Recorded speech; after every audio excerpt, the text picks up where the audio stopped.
dans cette contre-offensive, un gouvernement tombe, donc le suivant arrive, et on a dit on va recommencer. On va faire à nouveau une motion de censure. Et là, c'est le centre-gauche qui a sauvé M. Macron, c'est-à-dire les démocrates en France, le Parti socialiste français.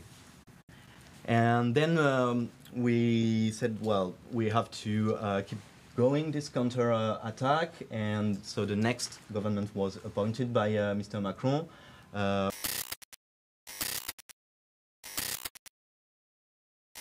Oh, they're here already. Hold on. Oh, shit. Oh, God. Hold on.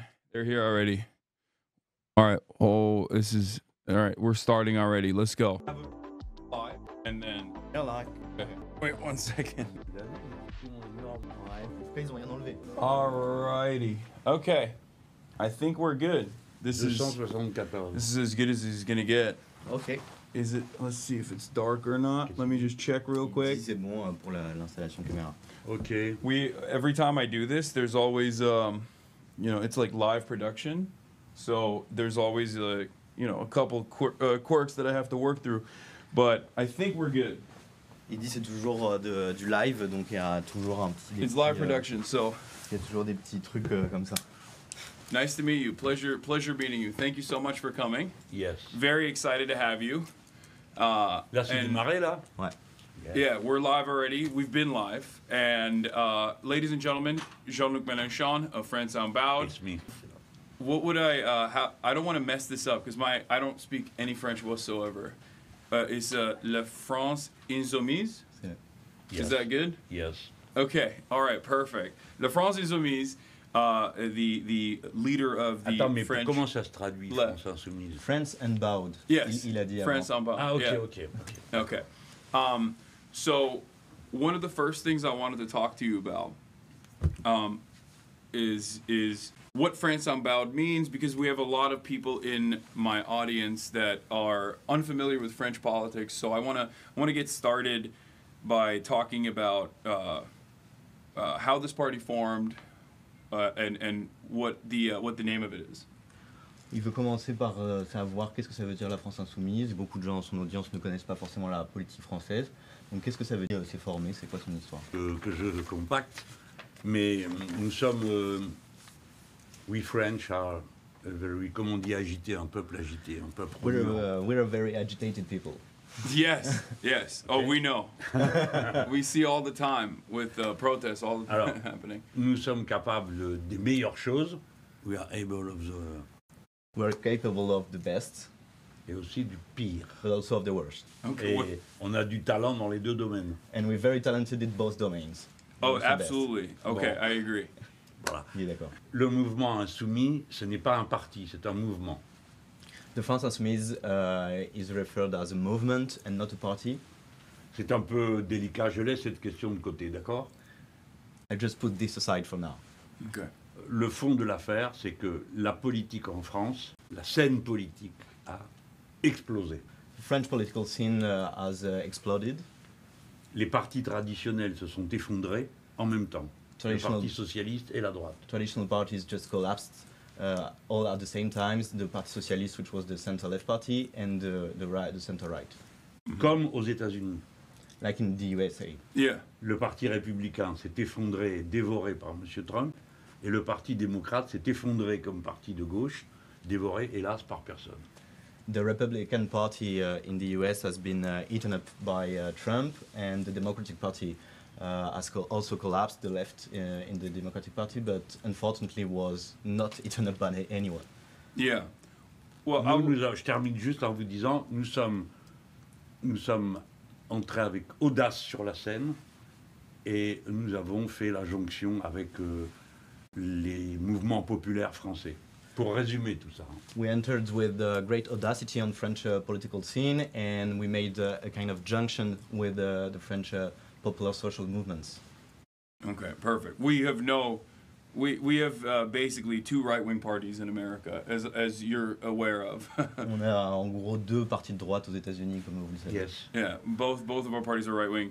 Ah, mais ça fait plaisir d'entendre dire ça. But it's cool to hear it from an American voice. Parce que moi j'ai dit, on me dit Monsieur Trump a gagné contre la gauche.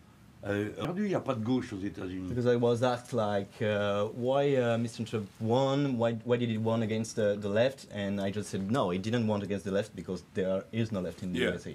Absolutely. So it's a movement more so than the traditional party system, is what you're saying. And I guess this brings me to my first question: what happened in the last election? Because it seemed like the left was able to get together with even center-left parties and create a new popular front. And for a brief moment, there seemingly was stability, and it brought a decent amount of. It brought a victory, but then it seems to me like Macron did something unprecedented and did something undemocratic, as a matter of fact. In one of the most important countries for democracy historically, carrying on at least the liberal democratic tradition. So if you don't mind giving my audience a little bit more background into that, that would be wonderful. Ok, ça m'amène à ma première question qui est qu'est-ce qui s'est passé dans la dernière élection, puisque de mon point de vue, apparemment la gauche avait réussi à s'unir, même avec certaines parties du centre-gauche, et à obtenir une victoire qui aurait pu apporter de la stabilité. Mais Macron a fait quelque chose de sans précédent et même quelque chose dans des pays historiquement les plus importants pour la démocratie. Donc est-ce que vous voudriez bien expliquer un peu ça pour les gens qui regardent? Mais vous avez fait un résumé parfait de ce qui s'est passé. Your take was perfect on what happened actually. Nous sommes... c'est incroyable. Et le monsieur Macron a eu beaucoup de cynisme, beaucoup d'audace aussi, mais au sens le plus criminel du terme. C'est du jamais vu. Vous faites une élection, nous gagnons l'élection et il décide que ce n'est pas nous qui avons gagné. Et il appelle un représentant du plus petit parti de l'Assemblée nationale, de droite. It was really incredible. Like Macron was very cynical about it. Him too had a great audacity, but more in a criminal sense of the term. It was like never seen. Like you call an election, we won the election, and then Mr. Macron has called a prime minister who's a member of the smallest party in the French National Assembly. Alors nous sommes passés à la contre-offensive dans l'Assemblée nationale. Et nous avons fait tomber le premier gouvernement qui a été nommé par M. Macron. Vas-y. We started to get on counter-attack mode in the French National Assembly, and we deposed a motion of no confidence against the first prime minister that was appointed by Mr. Macron, and we managed to fail him. Alors c'est un fait historique, parce que pour la première fois, la gauche radicale dans un pays fait tomber un gouvernement de droite sans tirer un coup de fusil ni faire un mètre de barricade. It's really an historical fact because for the first time in this country, the radical left managed to take over a government without one being fired and 1 meter of barricades being put. Et nous allions, dans cette contre-offensive, un gouvernement tombe, donc le suivant arrive et on a dit on va recommencer. On va faire à nouveau une motion de censure. Et là, c'est le centre-gauche qui a sauvé M. Macron, c'est-à-dire les démocrates en France, le Parti socialiste français. And then we said, well, we have to keep going this counter-attack, and so the next government was appointed by Mr. Macron. We decided that we should depose another motion of no confidence against him to also fail him. But this time it was actually the center-left that decided to not vote this motion of no confidence, and it was the center-left that saved Macron, the Parti Socialiste, which is like the equivalent of the Democratic Party. Yeah. So the question, actually, this is perfect to talk about. The question I have is about the other coalition parties under the new Popular Front. There is seemingly endless sectarian infighting that takes place on the left. Is it how is this? Is there any way to combat this? Is this a real problem, especially with the upcoming elections? what are your goals in particular? Alors du coup, je peux parler un peu des autres partis dans le nouveau Front populaire. Apparemment, il y a sans cesse des petits combats sectaires dans ce nouveau Front populaire. Est-ce que c'est un réel problème? Est-ce qu'il y a moyen de surmonter ça? Quels sont, vous, vos objectifs en particulier pour les prochaines élections? Bon, parce que ce ne sont pas des petites querelles. Ce sont des questions de fond. Je vous donne un exemple. C'est la situation à Gaza. Dès le début, nous nous sommes référés au droit international. Et ensuite, nous avons été présents le jour de la Cour internationale de justice. Et ensuite, à cause de cela, depuis le 7 octobre, nous sommes sans arrêt accusés d'antisémitisme et de tout. Et dans cette circonstance, il y a eu, nous, fermement aux côtés des Palestiniens, les socialistes, qui sont le centre-gauche, eux, dans une position n'osant rien dire. Et cette divergence-là, par exemple, elle est considérable. Parce que si nous faisons semblant d'être des bons amis du centre-gauche au moment où ils abandonnent la population de Gaza, c'est nous qui serons rejetés aussi, et pas seulement eux. I don't think it's only a little sectarian views, but it's a real problem. I give you an example. Our position about Gaza. Us, Insoumis, from the beginning, we referred to international law in Gaza to be restored. We were present at the International Justice Court when there was the hearing of Israel and South Africa. South Africa. We condemned the genocide happening in Gaza, and because of this, we've been since the beginning accused of everything and accused of particularly anti-Semitism.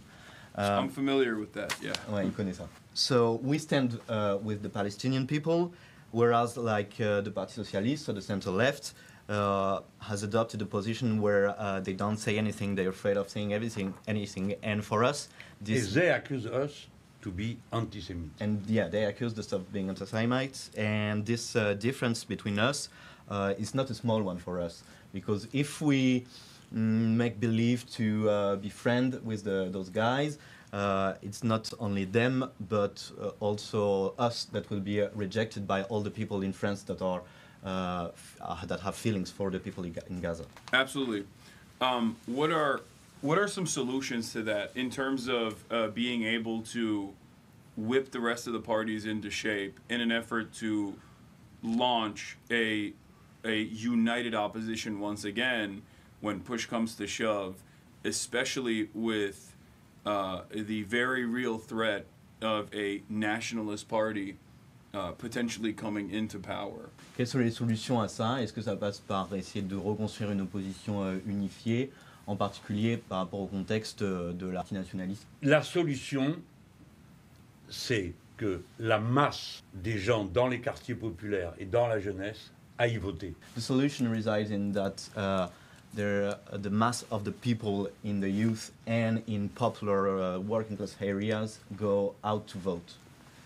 Parce que l'union des partis ne suffit pas.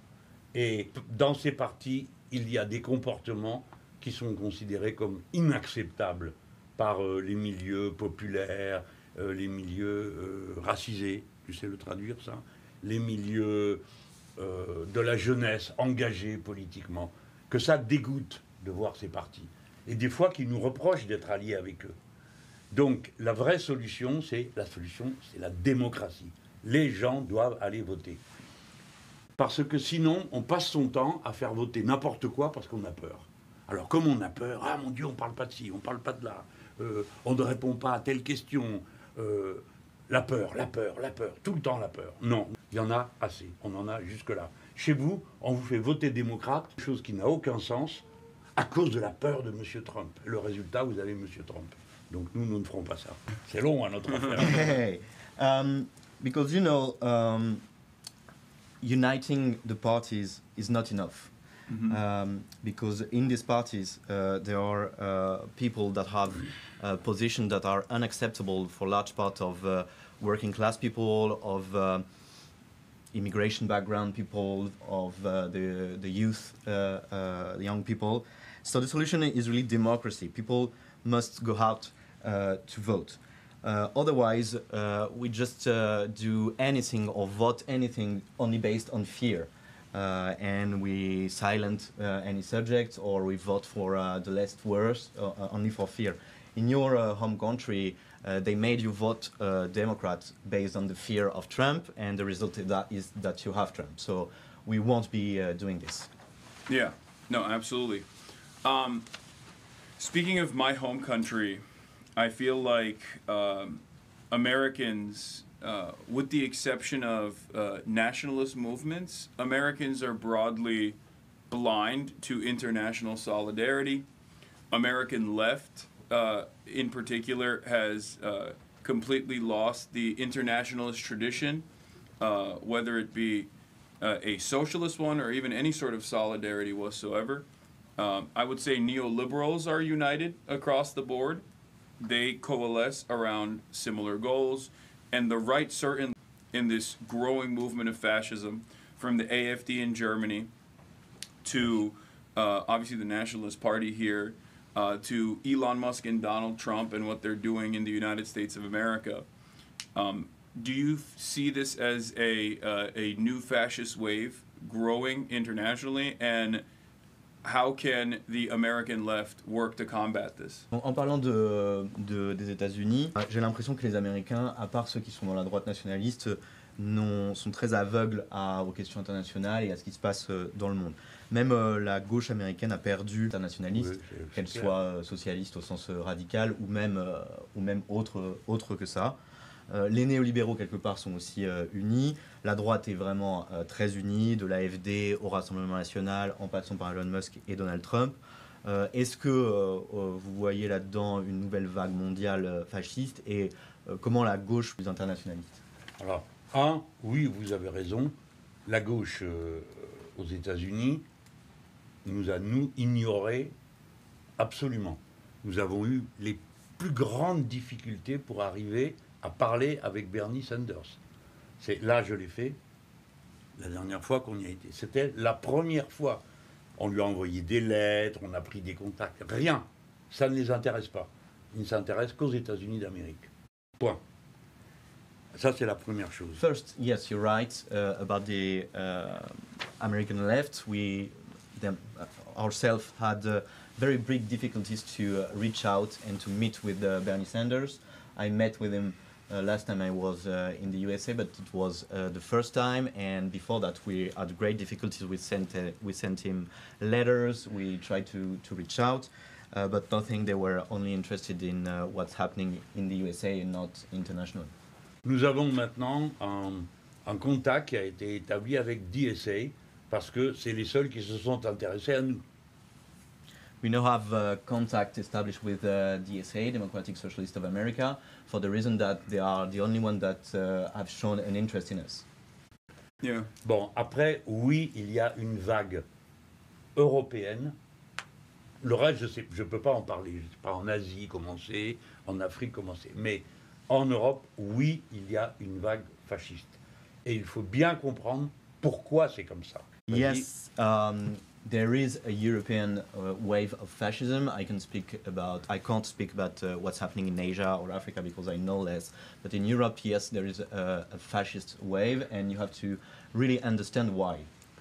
Toute l'Union européenne, c'est des anciens partis, des anciens pays communistes, où toutes les structures sociales ont été détruites.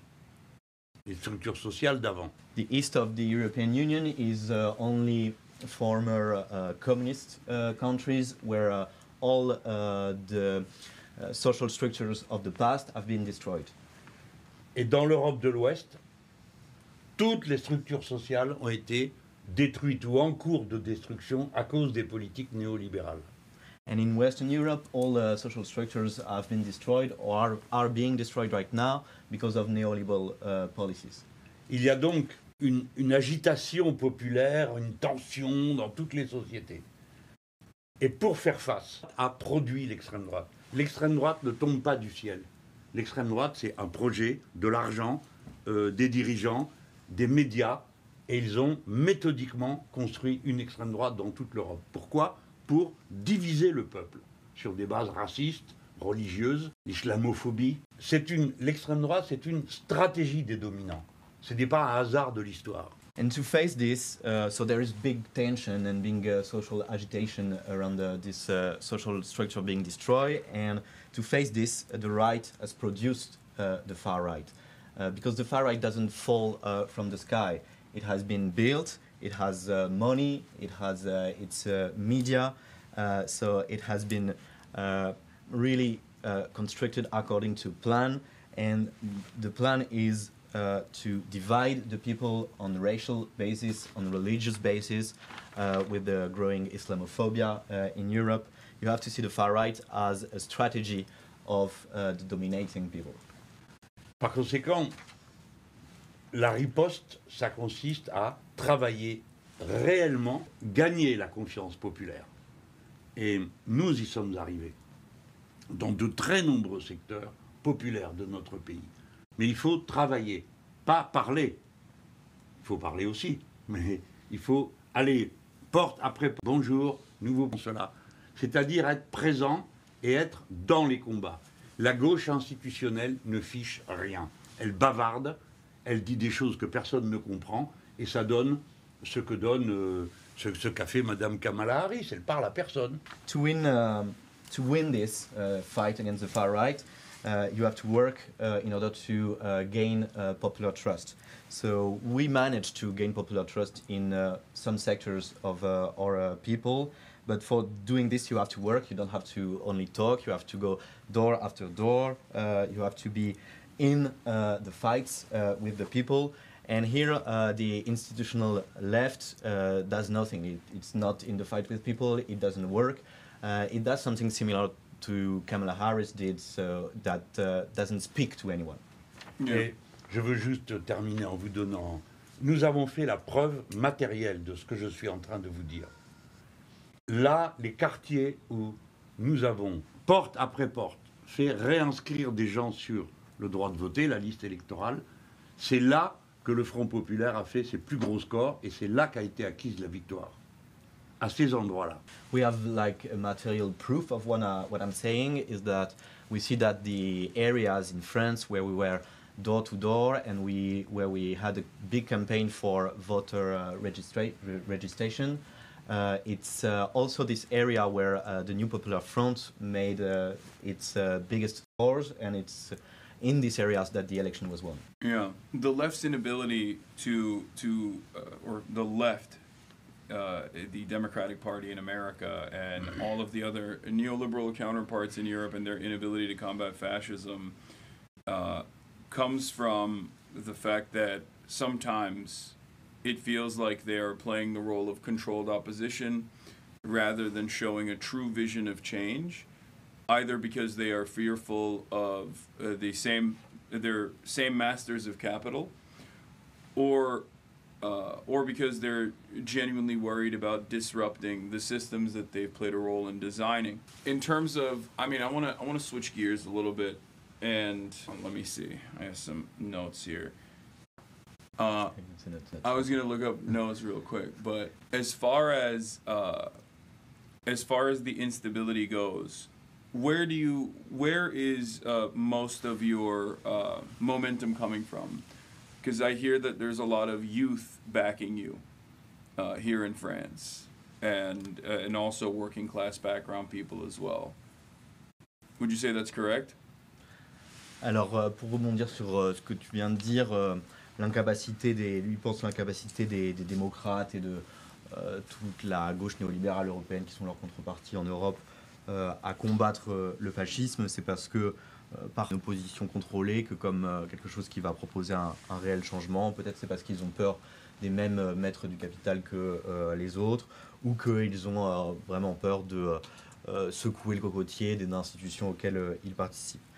Et sinon, il voulait quand même demander tout notre succès, son succès, d'où il vient en France. Lui, il entend qu'il y a beaucoup de la jeunesse de gens de secteurs populaires, d'origine populaire. Est-ce que tu dirais que c'est vrai? I guess the question is, who is demanding radical change in France? Qui en fait en France demande, quels groupes sociaux demandent un changement radical? Je veux répondre sur le centre-gauche.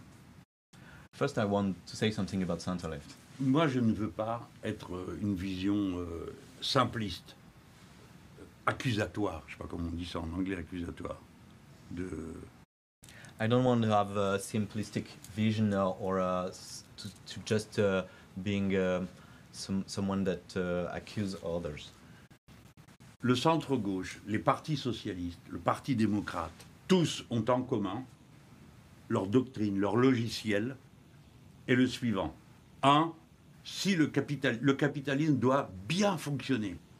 S'il fonctionne bien, on pourra avoir des avantages pour les travailleurs. Ils n'ont pas vu que le capitalisme a changé, ils ne partagent plus rien. Avant, vous faites la grève, vous savez où habite votre patron. Aujourd'hui, vous faites la grève, vous ne savez pas où est le patron. C'est un fonds transnational, bon. Premier exemple. Deuxième élément, le logiciel social-démocrate est aberrant.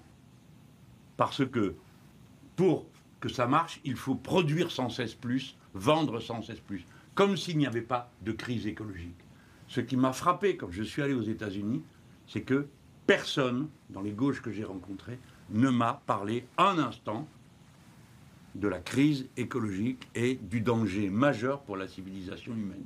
Personne. J'ai eu l'impression qu'on vivait dans le passé, à une autre époque. So, what the center-left parties have in common, it's that they share a doctrine. That is one, capitalism has to function well, and that is, if it's functioning well, we can have advantages for the workers. That's a vision of the past that didn't see that capitalism has changed.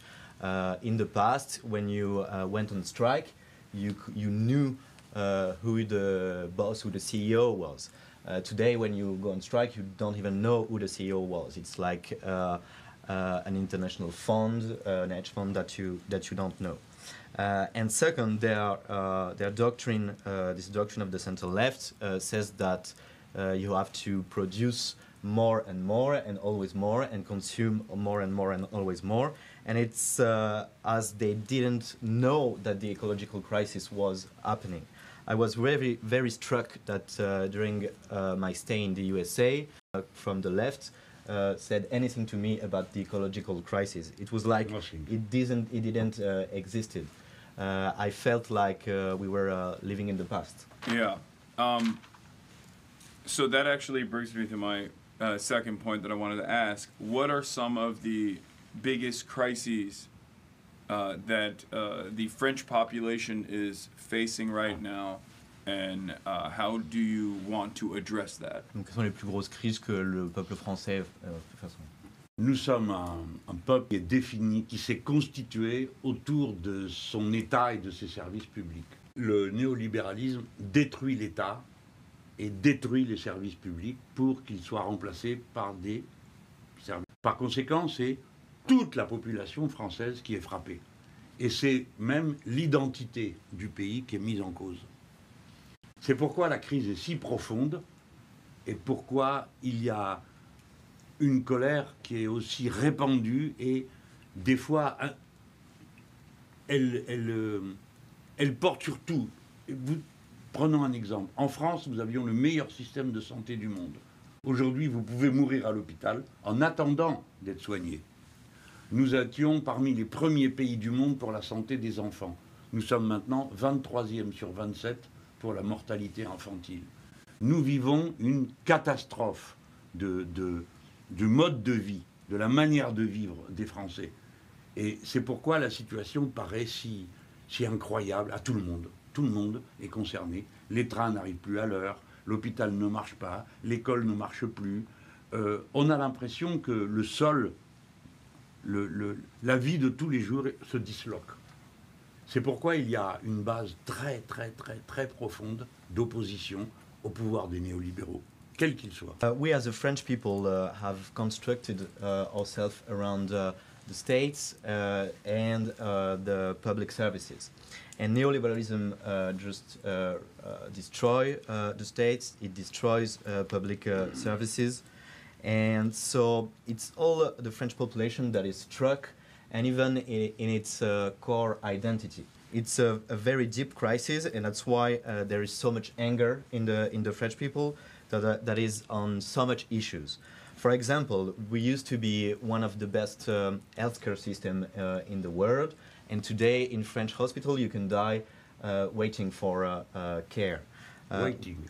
Yeah, we had the best reputation for health for children, and today we are the 23rd European country out of 27 for infant mortality.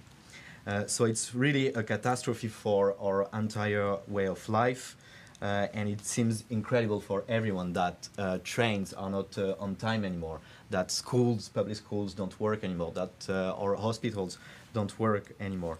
So it's the French everyday life that seems being collapsing, and that's why there is such a broad social basis for radical change.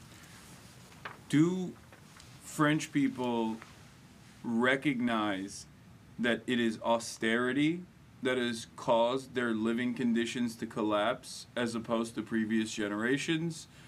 Or are they also falling to the mercy of reactionary propaganda and falling to the whims of right-wing nationalist parties, especially when there is no viable, in their eyes, up until recently, no real viable socialist alternative?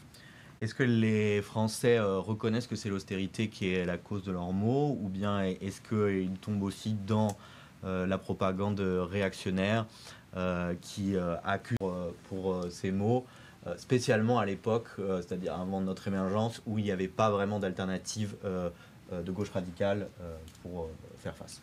Oui, vous avez tout à fait raison. Tout à fait raison. C'est ça qui s'est passé. Et ça s'est passé dans tous les pays de l'Europe de l'Ouest. Les gens ont vécu, ils ont compris que toute leur vie était agressée et personne ne leur dit quoi faire. Sinon, il faut travailler encore, il faut produire davantage. Et s'il y a des problèmes, c'est à cause des Arabes, c'est à cause des musulmans, c'est à cause des immigrés. Oui, ça a marché, ils n'ont fait que ça pendant 10 ans. Vous savez, l'extrême droite en France, ça fait 56 ans que le parti de M. Le Pen existe. Nous, ça fait même pas 10 ans. Même pas 10 ans. Oui. Yeah, you're absolutely right. This is what happened, and it happened in all Western Europe countries. Yeah. People have seen all their life being under attack, and no one told them what to do, apart from you have to work more, you have to produce more, and everything is the fault of the Arabs, everything is the fault of the Muslims, everything is the fault of the migrants. And they've been doing this for actually for decades. You know that the Rassemblement National, the nationalist French party, is around from 56 years, and we've been around less than 10 years. Yeah. Et quand les gens ordinaires regardent la télé, ils voient les partis de la gauche traditionnelle, et les partis de la gauche traditionnelle leur disent il faut être raisonnable, il n'y a pas d'argent, nous le comprenons, il faut faire des efforts. C'est-à-dire que la gauche traditionnelle, pour des gens qui écoutent de loin, dit la même chose que la droite. Donc, dans tous ces pays, la seule alternative, ça a été de se tourner vers l'extrême droite. C'est vous qui avez raison, c'est comme ça que ça s'est passé. Ça s'est passé aussi bien dans l'ancienne Europe de l'Est que l'Europe de l'Ouest. Mais pour renverser, il faut être clair, net, précis. Il faut dire, c'est tout ce système que nous rejetons, et surtout, il faut être concret. C'est-à-dire, il faut dire comment on va le faire, avec quelles mesures. Donc, il faut travailler les programmes, réfléchir aux solutions, et ne jamais laisser un mètre de terrain aux autres. When ordinary people watch TV in Europe, they see the traditional left parties saying to them, we have to be reasonable because there is no money, we have to make more efforts. So if you're looking a bit from far away, you're actually seeing that traditional left and traditional right are saying basically the same thing. So what people thought is that the far right was actually the only alternative to the system. So to change this situation, you have to be very clear. You have to be very clear that you are an anti-system, that you are against this system, and you have also to be very concrete in order to work on concrete propositions and to work on the program. Okay, I have a suggestion. It seems like France is becoming more like America. So here's a slogan. You just say, "Don't become like America." Il a une suggestion. On dirait que la France devient de plus en plus comme les États-Unis. Donc, ne devenez pas les États-Unis. Oui, mais c'est pour ça que des gens comme lui sont importants. This is why people like you are very important for us. Pour nous. I try. Il essaye. Mais ça va le faire. But we're gonna make it. I hope so. J'espère. Bon, Okay. on a fait le tour là, non? Oh, by the way, we can keep going for as long as you guys want to. I don't want to keep you if you have any other commitments. Have you read my book? I have not yet. Je lui donne. So this is It's a my book that you gift. wrote. Thank you so much. This is a book that you wrote that you now translate to English recently, right? Am I getting that correctly, or is this? C'est un livre que tu as écrit. Oui, et Yeah. qui vient. C'est pour ça que je suis allé aux États-Unis. That's why you went to New Yeah. York. So that's what I was going to ask you about. So they say you're an incredible orator and you love talking. I do too. And a lot of my friends that actually listened to your speeches, they loved it. They thought it was amazing. But let me ask you, what was the most surprising thing about your visit to America? Qu'est-ce qui était le plus surprenant quand tu as visité les États-Unis? Avant ça, il a dit que tu étais un super bon orateur. Non, mais tu n'es pas. j'ai juste vu New York, quelques rues. Dis-lui. I only saw New York City and not a lot of streets even of New York City, honestly. Moi, les États-Unis d'Amérique, là devient tous nos ennuis. For me, the United States of America is the place where all the troubles come from. Et It's true. c'est la deuxième fois que j'y vais. The second time that I was there. Yeah. La première fois The first time I was like, Uh-huh. et la deuxième, je suis obligé de l'avouer, and the second time, I have to confess, ça m'a plu. I liked it. Oh, okay. New York. Okay, just New York. What was Je connais it? pas le reste. What did you? Was it the food? Did you have anything crazy when you were there? Est-ce que c'est la nourriture qui t'a plu? Est-ce que tu as eu des trucs de Ah fou? non, non, la nourriture. No, not the food. Non, mais il y avait des très bons restaurants italiens et français. We found very good Italian and French restaurants in New Mais York. personne ne va au magasin à New York. But no one goes to the stores in New York? No. Ça n'arrête pas de livrer des colis partout. It seems like everything is being delivered everywhere. Yeah, that's what It's happens very when you strange have a, for us. That's what happens when you have a servile underclass that is a part of the gig economy because there's no jobs. C'est ce qui arrive quand il y a une sous-classe qui ne fait que survivre dans cette Oui. économie ubérisée. Oui, on me l'a dit. Et nous, on commence aussi à vivre comme ça. And it's starting to be like this in France too. Yeah. Mais si nous gagnons ici, If we win there, on viendra vous donner un coup de main. we will help you here in America. I hope so. What you've described about Bernie Sanders, I've heard from other socialist and communist politicians as well. I talked to Ofer Kasif from Israel, minister of the Knesset. He was recently barred, and he kept ringing the alarm bells leading up to October 7. He's a part of Habash, and he's an anti-Zionist. And one of the things that he brought up to me was exactly what you said, where he was trying to reach out to Bernie Sanders' office ahead of time, talking about the escalating attacks in the West Bank and how much that was most likely radicalized in Gaza and how that would most likely create retaliation before October 7. And unfortunately, Bernie had not heeded those calls at all. And hopefully this is something that we can address and have a more internationalist perspective on the left in the United States of America as well, considering the damage that we do to the rest of the world. Ouais, il dit que ce que tu as dit sur Bernie Sanders, c'est des choses que lui ont dit d'autres leaders gauche radicale ou de partis communistes dans le monde qu'il a rencontrés. Et là, il parlait d'un député de la Knesset qui est membre du Parti communiste israélien, donc qui est antisioniste, et qui, dans les années avant le 7 octobre, avait essayé comme nous, avait essayé de rencontrer Bernie Sanders et tout, et surtout avait une analyse qui alertait sur le fait que l'agressivité grandissante d'Israël à l'encontre des Palestiniens dans la Cisjordanie allait aussi créer des répercussions et des répercussions qui pouvaient être terribles, comme l'a été le 7 octobre. Mais bon, il n'avait pas réussi à contacter Bernie Sanders, ce qui est dommage à son avis. Il espère que la gauche américaine pourrait surmonter ça, devenir plus internationaliste dans le futur. Mais vous avez quand même de la chance aux États-Unis parce que la communauté juive américaine est restée une communauté ouverte, avec des vues différents, des fois des chocs. Et donc, il y a eu la possibilité d'entendre une parole de la communauté qui ne partage pas le crime. Et ça vous permet plus facilement d'expliquer que ce n'est pas la même chose, les Israéliens, ce n'est pas la même chose.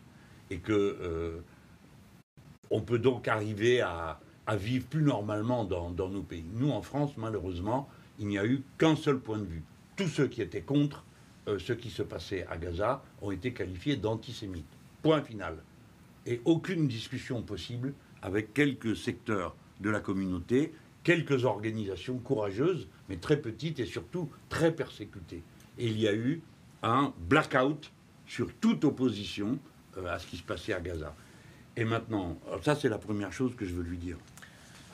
One chance that you have in the USA, I think, is that the Jewish community in the USA has stayed an open community with a lot of contradiction inside it, different points of views, and there was the possibility in the USA to hear a Jewish point of view against the crime of Netanyahu in Gaza. And so it was easier to explain to everyone that Jewish and Israeli are two separate and different things.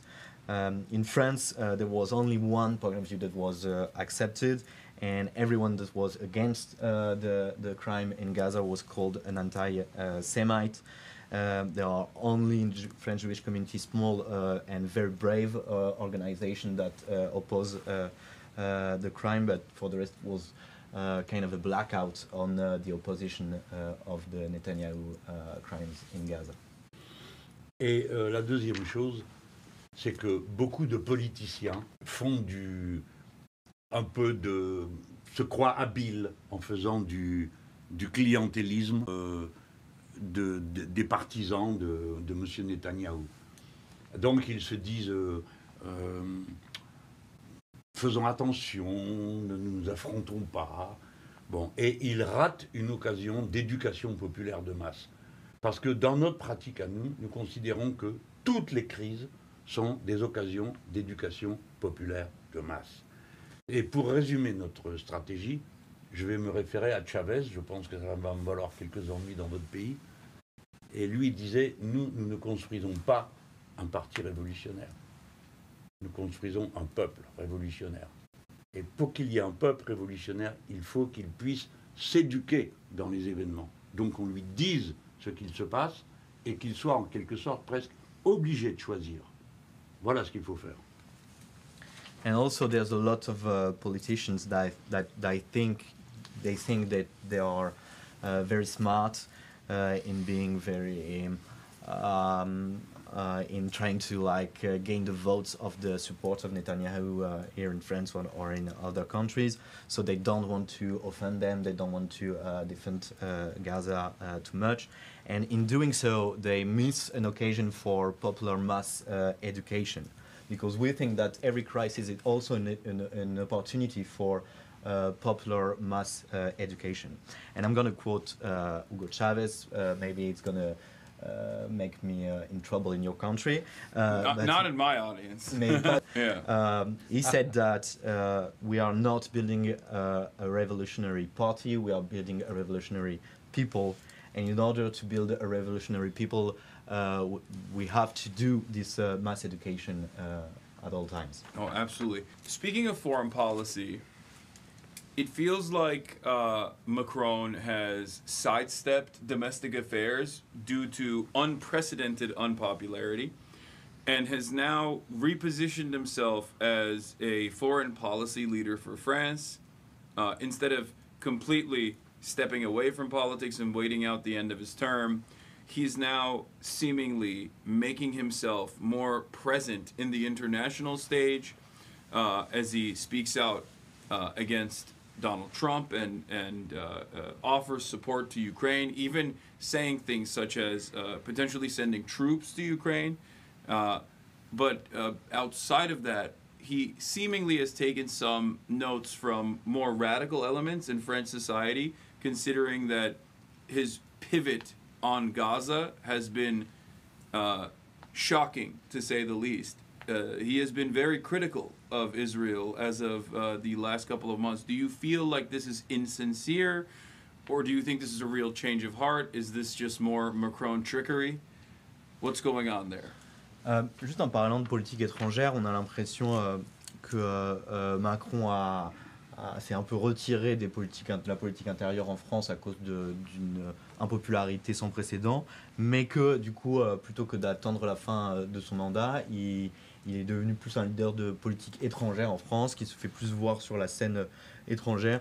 Bon, il y a par exemple le fait que sur l'Ukraine, il a même en disant des trucs un peu fous comme d'envoyer des troupes. Mais ce que je voulais dire, c'est que sur d'autres dossiers, on a l'impression qu'il a été des avis plus radicaux dans le peuple français, parce que sur Gaza, il était très choquant, enfin très étonnant pour le moins qu'on puisse dire. Comment vous voyez ça? Il a été ces dernières semaines. Est-ce que c'est insincère pour vous? Est-ce qu'il a vraiment eu un changement d'avis? Est-ce que c'est un truc de Macron encore? Trucage. Dans la période récente, en effet, il a tenu un point de vue plus critique à l'égard de Netanyahou. Mais nous l'avons connu, nous, 2 jours après le 7 octobre, proposant de faire une coalition internationale comme contre Daesh. C'est-à-dire qu'il proposait d'entrer en guerre contre Hamas et contre la population palestinienne. Donc maintenant, nous le voyons dire d'autres choses. On peut se demander, en effet, il y a une raison, c'est que massivement, les Français sont hostiles à la politique de M. Netanyahou. Massivement. Et on ne peut pas... Il est déjà impopulaire pour des raisons intérieures. Il essaye d'être... Il ne peut pas se payer le luxe d'être aussi impopulaire pour des raisons internationales. It's true that in the recent periods he has expressed a more critical point of view towards Netanyahu, but we also have known here in France the Macron that 2 days after October 7th was proposing an ISIS-like international coalition, an international coalition like the one that was against ISIS to help Netanyahu. And so it was proposing that France would go to war against the Palestinian people. Now he's saying a different thing. The question is why he's saying that. And there is a reason, is that the French people are massively hostile to Netanyahu international and policies in Gaza. So Macron, that is already really unpopular for domestic reasons, does not have the luxury to be on top of that, unpopular for international reasons. Yeah. Mais l'Europe tout entière est couchée devant Trump. Ils gesticulent, ils parlent un peu, mais ils ne font rien. Et ils ont décidé de voter des budgets d'armement au niveau où Trump avait exigé qu'ils les votent. Par conséquent, le président Macron n'a aucune influence sur cette situation. Et ça, pour nous, c'est un problème, pour nous les Français, parce que on peut se demander si nous avons la capacité d'agir de manière efficace en étant enfermés dans un club comme l'Union européenne. Ou bien si nous devons agir pour notre propre compte dans le domaine des affaires étrangères. Parce que vous savez, en Europe, il y a un ministre des Affaires étrangères, mais il n'y a pas de politique européenne commune. Deuxièmement, il y a un commissaire chargé de la défense, pour l'Europe, mais ça ne fait pas partie des compétences de l'Union européenne. Donc tout ça est une ambiance absolument irréelle. Il reste que les États de l'Europe veulent être membres de l'OTAN et font ce que Trump leur dit de faire. Est-ce que vous vous rendez compte que M. Trump a menacé deux de nos amis et alliés de toujours, le Mexique et le Canada, et personne n'a rien dit? M. Trump menace d'envahir le Groenland, qui normalement appartient à un pays de l'Europe, et personne ne dit rien. Tout ça est une comédie. But you have to know that all European Union states have been really submitted to Trump. They talk a little bit, they agitate themselves a little bit, but in the end they really submitted, because they decided to vote for budget fund for arms fund for at the levels that are the demands of Donald Trump. And Macron doesn't have any influence on this situation, which is a problem for us French, because we have to ask ourselves, are we able to act in an effective way being inside a club like the European Union? Should we act for our own self when it comes to international affairs? Because in Europe there is a kind of ministry for international affairs, but there is no common policies for international. There is a commissioner, a guy in the European Commission for defense, but there is not a common defense policy in Europe. So that doesn't make any sense. But European states, bottom line, want to be a part of NATO, and so that's why they submitted to Donald Trump. One example is that Donald Trump has threatened two of very good friends and allies of Europe, which are Mexico and Canada, and no one spoke up in Europe. This is incredible. Donald Trump threatened Greenland, which is supposed to be a part of a European Union country, Denmark, and no one really spoke up in Europe. Yeah. No, there's no sovereignty for European nations as long as the NATO regime exists in the ways that it does. There's no sovereignty for European nations as long as America keeps dominating Europe. And I feel like this is something that right-wing parties, reactionary parties actually identify and criticize, even if they have no interest in breaking through that hegemony. But they will use that, as we've seen, as the right-wing parties did in the UK, where they talked about British sovereignty and how they must exit, they must do a Brexit, they must exit the European Union. Or even, I think, Meloni, when she was running, spoke out against the European Union and, of course, very quickly reaffirmed her position as being pro-NATO once she actually won power in Italy. But, of course, given the history of NATO, a right-wing fascist would be very, very accepting of NATO control in her country, considering that that's how they got any motion in Italy to begin with. But yeah, this is an angle of attack. The way to communicate on this could be from the perspective of sovereignty for European nations and independence. C'est vrai, donc il dit, de son point de vue, il ne peut pas y avoir de réelle souveraineté pour les nations européennes tant que l'OTAN existe sous cette forme, et pour les nations européennes tant que l'hégémonie des États-Unis existe sous cette forme. Il a l'impression que ce problème de souveraineté est aussi une brèche à l'intérieur de laquelle des partis nationalistes se sont engouffrés, même si à la fin ils n'ont pas vraiment d'intérêt pour briser cette hégémonie. Ils vont prendre quand même ce thème de la souveraineté, comme l'a fait l'extrême droite au Royaume-Uni, par exemple, au moment du Brexit. Même Mélenchon avait parlé contre l'Union européenne, avant de, une fois au pouvoir, se réaffirmer comme une grande défenseuse de l'OTAN. Oui, et surtout, il faut bien comprendre... Ils savent tous la vérité. La vérité, c'est que la prochaine guerre, c'est contre la Chine.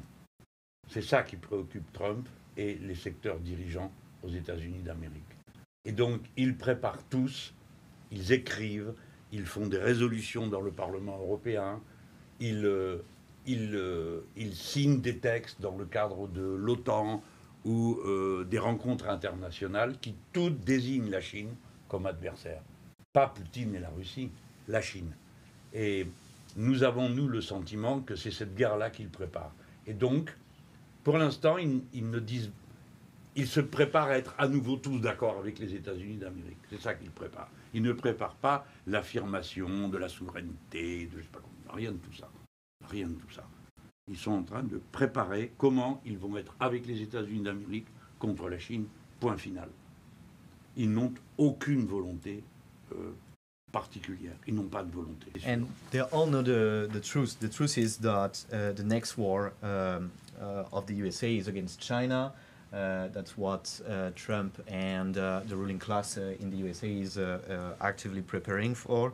And, et les démocrates sont d'accord. And the Democratic Party also agrees with this. So the European leaders are all preparing for this. They are voting resolution in the European Parliament against this. They are signing text in NATO meetings or international meetings that are all appointing China as the opponent, not Putin and Russia, but China. They are actually preparing themselves to be once again in accordance, to agree once again with America. They are not preparing themselves for sovereignty or anything else. They're preparing themselves to be against China with America. They have no proper will. Yeah, that's actually really interesting because there is also economic warfare where Europe is the biggest, out of all of the Western powers, out of all of the global North nations, European countries are stuck between China and America and stand to lose the most from America's ambitions against China. Instead of trying to cut new deals with China, a new way to engage in global cooperation, it seems like Europe is willing to take economic damage in the short term with the hopes that American hegemony will continue. C'est aussi la question de la guerre économique. L'Europe est une région du monde qui en fait est coincée entre les États-Unis et la Chine et qui a le plus à perdre en fait de la guerre économique entre les États-Unis et la Chine. Et on a l'impression que les Européens, au lieu d'essayer de négocier eux-mêmes d'autres ou de meilleurs accords avec la Chine ou de s'engager dans une autre coopération commerciale dans le monde, est prête à accepter de prendre des coups sur son économie dans l'espoir qu'au long terme, l'hégémonie américaine va continuer. Dis-lui qu'il est le premier Américain que j'entends qui dit des choses sensées. You're the first American person he hears that says sensitive things. I mean, it's true. Et nous sommes absolument d'accord. We are in complete accordance. Sur ce qu'il vient de dire. On what you just said. Et nous pensons, je pense pour ma part, que les démocrates étaient plus sournois. Non, enjôleurs. He's saying that the Democratic Party was more, I don't know how to traduce this word, they're more like... What's the word? Kind. Sournois, with the European. more like kind of, I don't know how to say that. They have not a brutal approach, but they have more kind of soft approach to the China Mais problem. Trump est ouvertement en train de vassaliser. Trump is openly making Europe his vassals. Oh yeah, absolutely. Il dit, vous allez tous mettre 5% de votre richesse pour acheter des armes. He says you have, every one of you have to put 5% of your GDP to buy arms. C'est pas des armes françaises qu'ils vont acheter. But they're not going to buy French arms. Ils vont acheter des armes américaines. Oh, of course. Des F-35. Arms, like F-35. Yeah. Il n'y a pas un F-35 qui décolle simplement si les États-Unis ne veulent pas. But an F-35 fighter jet, to take this example, cannot work if the American president does not agree. Eh bien, aussitôt, Madame von der Leyen a fait voter un budget global de 850 milliards d'euros. C'est exactement la somme demandée par Trump. And Ursula von der Leyen, who is the president of the European Commission, has put to vote an 800 billion plan for armament in Europe, which is exactly the sum that was asked by Donald Trump. Nous sommes même autorisés. We are even authorized to do new debts Pour for acheter this, des armes. to buy arms. Yeah. Alors, est-ce que vous vous rendez compte le cynisme, la brutalité de ça? This is very cynical, very brutal. On ne peut pas faire de dette ou avoir de l'argent pour l'éducation, pour la santé, pour les arts, pour la culture, mais pour des armes, oui. We are not authorized to make new public debts for healthcare, for education, for culture, for arts, but for arms, yes, and we are authorized to spend a lot of money. Les Européens sont déjà prêts à obéir. Mais ils vont se laisser entraîner dans un affrontement avec la Chine qui n'a pas de sens, parce que le futur, c'est de discuter avec les Chinois, d'avoir un accord avec eux, de négocier. Ça n'a pas de sens de s'opposer à la première nation productive du monde dans un choc militaire. Ça n'a pas de sens. Pourquoi est-ce qu'on va faire ça? Pourquoi? Quel est le problème avec la Chine? Monsieur Trump vient et il se comporte d'une manière incroyable. On croyait d'où il a eu l'idée qu'il va nous obliger à acheter quelque chose, des Américains. Mais qu'est-ce que vous produisez qu'on peut vous acheter à part des armes? But you're absolutely right that the European leaders are already ready to obey. They are going to let them be thrown in an opposition with China that doesn't have any sense for Europe. For Europe, the future is rather to negotiate, to reach a deal with China, because China is the first productive power. So a military opposition with them just doesn't have any sense for Europeans. Donald Trump wants to make us, to force us to buy stuff from America.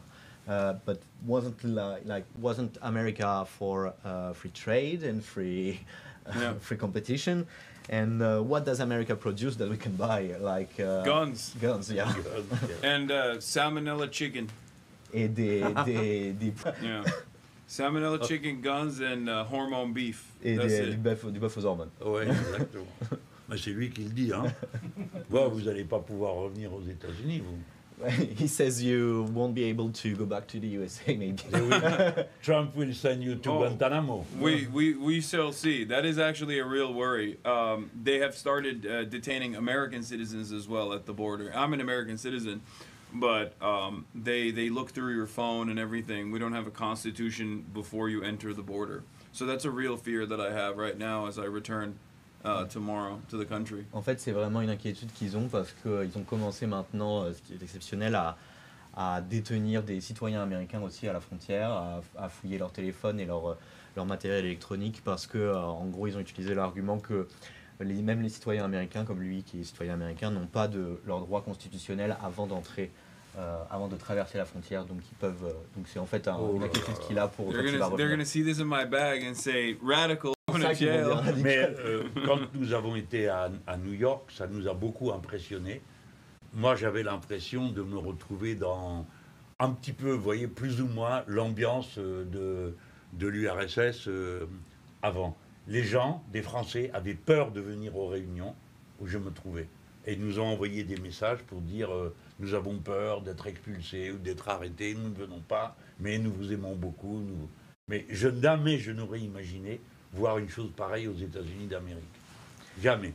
I was very impressed in New York. It reminded me a bit, not entirely, but a bit of the atmosphere that were in USSR actually, because like when we did like a meeting with French from France Insoumise living in New York, there were a lot of people that were afraid to come, French people that were afraid to come, that sent us message to say that they wouldn't be attending because they were afraid of being spotted and then detained and deported, etc. etc. Yeah. No, that's real. That's a very real thing. 1,700 students had their visas revoked for protesting against Israel or for other erroneous reasons like parking tickets. But very incompetently, a lot of those visas were restored immediately afterwards. 1700. 1700 visas, ils ont révoqué quand même d'étudiants à cause d'activités dans le mouvement pro-Palestine ou pour des faux motifs comme des trucs de parking, des contraventions parking. D'accord. Oui, oui, mais dans toutes les dictatures, c'est comme ça que ça se passe. Hein. Ça paraît très curieux. Enfin bon, bref, ok, oui. C'est tragique de voir ça. C'est tragique. It's very tragic to see this. Yeah. Et vous savez, quand on parlait avec les Canadiens, les gens étaient scandalisés de voir que personne ne réagissait à la menace d'agression. When we spoke with the Canadians, people were really outraged to see that nobody was really reacting to the threat of invasion of Canada. Yeah. Et il veut faire intervenir l'armée au Mexique, l'armée américaine au Mexique. C'est incroyable, l'histoire. When Mr. Trump says that he wants the US Army to intervene on Mexican soil, it's really incredible. I think he never read any storybook. Peut-être qu'il ne sait pas que c'est du Mexique. Maybe he doesn't know that the USA already stole half of Mexican territory. Et les gens sont comme ça, de rage. And people are really enraged in Mexico. Yeah. Yeah, America's become a belligerent bully on the global stage. And one thing I always try to stress, because people will say, Hasan, you're anti-American. And the thing that I always try to explain to them is that there is a different way, there is an alternative, and that all of this war and destruction is not even beneficial for the American working class. Even if it was, it still would be immoral and abhorrent. But on top of that, it's simply profit-seeking for the sake of profit-seeking for owners of capital, rather than any sort of redistributive policies that end up making its poorest aspects of American society. And I feel like a similar structure here in France is also ever present. Oui, c'est vrai que donc, les États-Unis sont devenus encore plus une puissance belligérante, agressive au niveau global. Et souvent, Hasan, tu es anti-américain. Je leur dis, non mais il y aurait une alternative à ça, c'est pas la seule façon d'être américain. Toute cette guerre et cette destruction, en plus, ne profite même pas à la classe ouvrière américaine. Je veux dire, même si ça profitait à la classe ouvrière américaine, ce serait toujours immoral. Mais en plus de ça, tout est aspiré pour de profit de certains capitalistes et rien ne revient dans une redistribution dans la société américaine. C'est insupportable comme accusation, parce que moi non plus, je ne suis pas anti-américain, ça n'a pas de sens. J'aime la littérature américaine et je me suis formé mon esprit en lisant de grands auteurs nord-américains. Bon, j'ai regardé du cinéma américain, personne... Et je suis sûr que l'Amérique, c'est pas Monsieur Trump et tous ses clones, et 400 millions de clones de Trump, nous le savons. Mais il n'y a pas de voix. On n'entend pas quelqu'un, un Américain, dire « Écoutez, nous n'avons rien à voir avec tout ça, nous respectons le Danemark, nous respectons le Canada, nous respectons le Mexique, nous n'avons les Européens à nous acheter quoi que ce soit. » Une parole libre ça nous rassurerait, ça nous ferait du bien, et en même temps, ça faciliterait l'internationalisme. Mais vu de loin, aux États-Unis, il y a M. Trump, quelque part, des gens qui ne sont pas tout à fait d'accord, mais c'est tout. Ça, c'est insupportable. C'est comme, si on est contre M. Netanyahou, donc on est antisémite. Si on est contre M. Trump, alors on est anti-américain. C'est une simplification grossière qui empêche de penser. Yeah, it's not acceptable, this kind of accusation. Me neither, actually, I'm not an anti-American. I love American literature, for example. In my youth, I constructed myself with some great American writers. I saw, of course, American cinema. I know American people. I'm not anti-American. I know that in America it's not Trump and 400 million clones of him. But the problem is that there is no powerful enough voice that says something alternative to Trump, that says that we don't have anything to do with this. We respect Denmark, we respect Mexico, we respect Canada. We don't want to force anything on Europe. And if there was such a very powerful voice that said that it would be easier for also internationalist ties to create. Because from our perspective far away, it seems like there is Mr. Trump, and somewhere in the landscape, in the corner, there are people that don't agree with Trump, but we don't know really why. There is no powerful voice enough.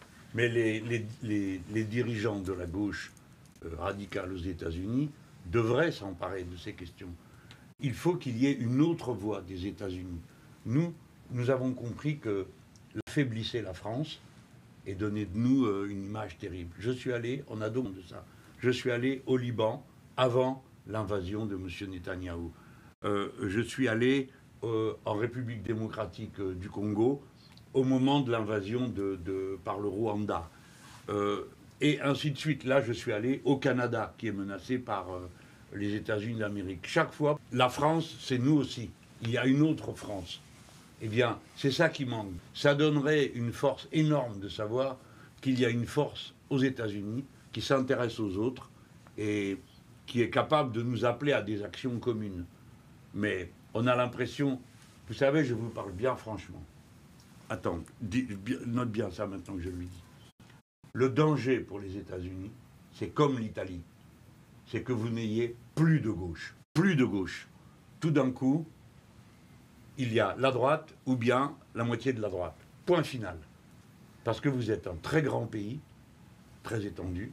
Il faut beaucoup d'argent pour faire de la politique chez vous. Beaucoup, beaucoup, beaucoup d'argent. Et votre système médiatique, qui est plus libre que le nôtre, joue le jeu des milliardaires aussi. Donc nous sommes très inquiets. Pas seulement de M. Trump, de ce qui peut arriver aux États-Unis. The leaders of the radical left in the USA should do this. They should talk about these issues. They should install themselves as another voice for the USA. We in France, we thought that the voice of Macron actually weakened France internationally. So that's why we took action. I went in Lebanon just before the invasion of Netanyahu. I went in the Democratic Republic of Congo just before the invasion of Rwanda. I went in Canada, that was threatened, also in Mexico. And that was to say that France, it's not only Macron. France is also us. There is another France.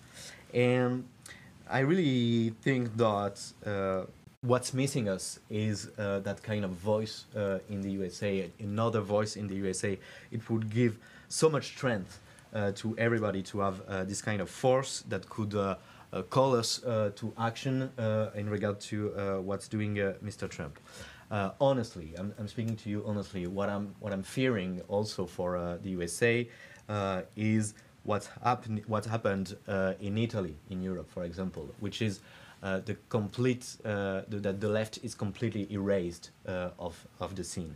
And one day you're waking and there is only right versus far right, and there is no more left. It has been all eradicated.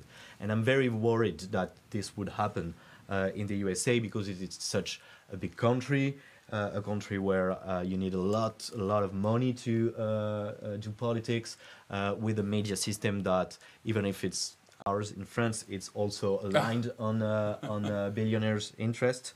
And I really have a concern for your country, not only in regard to Trump, but also in regard to this. I think our media is worse, but I don't know. Je pense que leur système médiatique est pire. Oui, pourtant il m'interviewe et pas... Non, rien, laisse tomber. Worst? Well, I think ours is worse. Our media. Yo. Well, I'm not mainstream. I'm talking about like mainstream resources. Lui, il n'est pas un média mainstream. Il parle des médias mainstream. Oui, d'accord. Non, j'ai compris. I think our mainstream media plays a very good role of neutering any public discourse about foreign policy, which is laughable when we're the United States of America and we have 800 military bases. So basically foreign policy is domestic policy. And I try to work actively to get people educated on this, to understand the dynamic that each dollar that's spent on bombs could actually be spent on building schools or building roads in the country. And I try to explain to people the reason why you have no social services, the reason why your limited amount of social safety nets that you get are diminishing rapidly is directly because we are spending all of the wealth that we have and dumping it back into the military-industrial complex. But our media plays a very big role in never talking about it from that front and only talking about foreign policy as it necessitates more and more war. For the liberals, they'll say, oh, we're bombing them because they're homophobic. We're bombing them because they hate women. For the Republicans, they don't really need to say much. They just say, we're bombing them and you're excited. And while Americans see themselves as anti-war, and even Trump ran as an anti-war candidate as opposed to Kamala Harris to some success, saying he was going to end these conflicts, ultimately Americans still go back to the same form of, bomb everyone, who cares, it's all good. Aux États-Unis, ils pensent font un très bon travail pour couvrir, neutraliser et cacher toutes les questions de politique internationale, ce qui est complètement incroyable puisque nous sommes un pays qui a 800 bases militaires dans le monde. Donc en fait pour nous la politique internationale c'est comme si c'était de la politique intérieure. Donc moi j'essaye d'éduquer les gens par rapport à ça, d'expliquer aussi que la raison pour laquelle il n'y a aucune redistribution, la raison pour laquelle tous leurs filets sociaux, le peu qu'ils ont diminuent, c'est parce que toutes les richesses des États-Unis sont jetées dans le complexe militaro-industriel. Et donc les médias mainstream aux États-Unis où ils font ce travail pour... mais tout le monde sinon est d'accord. Par exemple le centre-gauche, le Parti démocrate, ils vont eux dire si on balance des bombes sur les gens, c'est parce qu'ils sont homophobes et qu'ils n'aiment pas les femmes. Les républicains, eux, n'ont pas besoin de dire grand-chose. Ils disent on balance des bombes sur les gens et c'est juste super excitant. Même Trump qui a fait campagne sur un truc anti-guerre, en fait revient au truc classique américain où on bombarde tout le monde. Also, do you guys want water? On arrive au bout ou pas là? Ouais, je pense. On arrive au bout? Qu'est-ce qu'il va faire là? Il demande si on veut de l'eau. Should we wrap it up? Oh, I mean, we can. It's up to you guys. But do you want water? I have whatever. I think this is a soda or something. Oh yeah, that's sparkling. Sparkling or still That's water? still. Qu'est-ce que c'est? I should have asked from the beginning. And we got fruits as well if you want some. Do you know what this is? Est-ce que tu sais ce que c'est?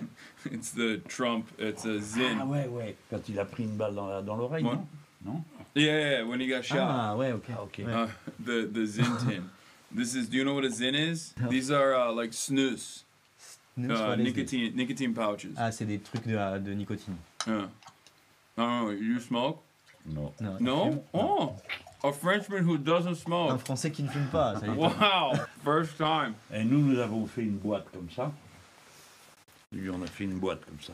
We did a small box that looked like this. Et dans les discussions politiques avec la droite, dans les polémiques, In political fight with the right. on renverse la boîte comme ça. Venezuela. We just What? we tipped we have a box that we can tip like this and does like I don't know if you're familiar with the concept of the moo box, like the box that you give children. You did Oh, this yeah, and it makes does a like noise, a cow, yeah. like moo. And we did such a box that says Venezuela because like the right was also. That's what they always. That's what they say in America too. Really? Yeah, Aux États-Unis aussi. that's Ah what they ouais. say in America as well. They say Venezuela whenever they used to say that. They used to say, "Oh, you want this to be just like Venezuela? Do you want water?" Ouais, moi je veux bien. There you Vas-y, go. donne un verre. Ah ben Oh, c'est that's celui-là. Ok, santé camarade. Cheers. Salut les copains. Yeah, we have fruits as well if you want some. Il y a des fruits aussi si t'en C'est veux. bon. The That's okay. hotel. On nous attend à la maison avec des repas copieux. We have like big meals waiting for us. Okay. All right. Well, I don't want to keep you guys any more than all the time that you've given us. So thank you so much. This was a wonderful experience, and it was very enlightening. And I think a lot of people watching in America at home are going to develop a better appreciation, and hopefully start the first steps in developing international solidarity. Il dit que les gens sont là, il nous remercie. Il nous remercie. Et Il il pense dit que ça aide les gens à comprendre. les gens à comprendre et peut-être à faire les premiers pas pour développer cette solidarité internationale. Et nous, on est impressionnés de voir des gens qui résistent, comme lui. we are very impressed to see people resisting like you. Et une fois, je suis allé en Italie à One l'invitation d'un groupe qui s'appelle Potere al Popolo. One time I was in Italy, invited by a political group named Potere al Popolo. Et ils m'ont dit, mais pourquoi tu viens Nous ne sommes pas sûrs de faire 2%. And they said to me, why are you coming? We're not even sure that we are going to do the 2%. Et j'ai dit, je viens pour que vous fassiez 2%. And I said, I'm here so that you are able to reach 2%. Et moi, je suis certain que s'il y avait aux États-Unis une force politique qui résiste frontalement, vous seriez très, très, très, très nombreux. C'est pourquoi des gens comme vous et votre émission sont si importantes. Parce que il faut qu'il y ait un point de départ, il faut qu'il y ait des points d'appui. Il faut qu'il y ait des gens qui vous voient et qui disent « Ah, il est courageux, je veux faire... » And I'm sure that in the USA, if you had a force that was really resisting and standing up, you would be very, very, very numerous. And that's why it's so important that there is people like you, that there is your show, because like people can see this and say, okay, I want to be like him, I want to think like him. Yeah. Bon courage. It's not. I see myself as someone who tries to unlock people's potential in terms of class consciousness, because I think a lot of Americans do have that feeling inside of them, but they have no outlet, they have no vehicle for it, because the supposed counterbalance against reactionary forces is the Democratic Party, and they're quite similar to Macron, just neoliberal cronies that don't express the real anger and resentment that working class Americans feel. Je me vois comme quelqu'un qui essaye de déverrouiller cette conscience de classe, parce que je pense que chez beaucoup d'Américains, ces sentiments sont présents en eux, mais qu'ils ne trouvent pas le véhicule pour les exprimer, puisque l'opposition aux réactionnaires est censée être le Parti démocrate, qui ne sont que des néolibéraux, donc une fausse opposition. Mais vous verrez le rôle que vous êtes en train de jouer. Parce que c'est votre parole qui circule et elle donne du courage à des gens. Et un jour, le peuple américain n'est pas inerte. Et un jour, il va se mettre en mouvement. C'est sûr. You'll see the role that you're playing because your word, your show is circulating among people, and one day the American people is gonna wake up and be on the move. Et ils penseront, grâce à vos mots et à votre émission, et à d'autres choses sans doute, mais ils vont utiliser votre manière de dire les choses. Vous verrez. And when that day comes, the people will be able to think thanks to your words, and others, of course, but you'll see. All right. Well, thank you so much, everybody. Jean-Luc Mélenchon. Antoine, thank you so much for Thanks. translating. That was incredible. Yes. Yeah, it was crazy. He was just fast. And thank you so much for coming, guys. This was wonderful. I am going to, of course, go back to the regular stuff right now after I let them leave. So